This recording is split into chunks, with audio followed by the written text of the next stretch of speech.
নমস্কার, আমার আরেকটি নতুন ভিডিওতে আপনাদের স্বাগত। দিনটা ছিল জন্মাষ্টমীর পরের দিন, নন্দ মহোৎসব।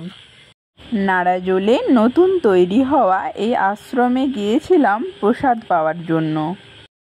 সেখানে ভগবানের দর্শন করে আর ভক্তদের নাম সংকীর্তন শুনে বাড়ি আসলাম।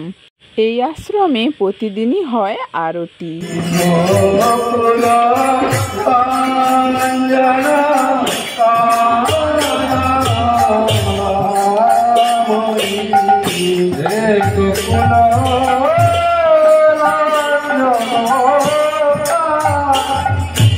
মায়াপুরের মতো ধাঁচেই তৈরি এই ঠাকুরটি।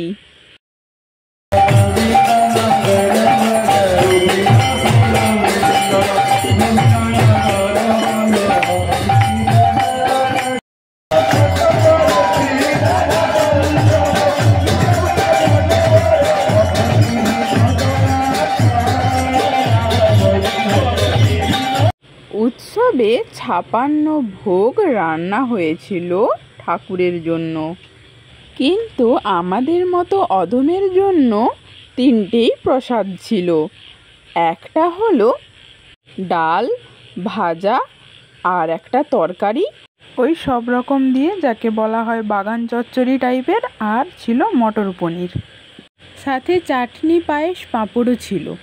এই যে খাওয়ার জায়গাটা, প্রচণ্ড ভিড়ের মধ্যে অনেক কষ্টসৃষ্ট করে এই জায়গা ঘিরে খাওয়া দাওয়া সারলাম। আজকের ভিডিওটি এই পর্যন্ত। ভালো লাগলে লাইক, কমেন্ট, শেয়ার করতে ভুলবেন না কিন্তু। ধন্যবাদ, শুভরাত্রি, সবাই ভালো থাকবেন, টাটা।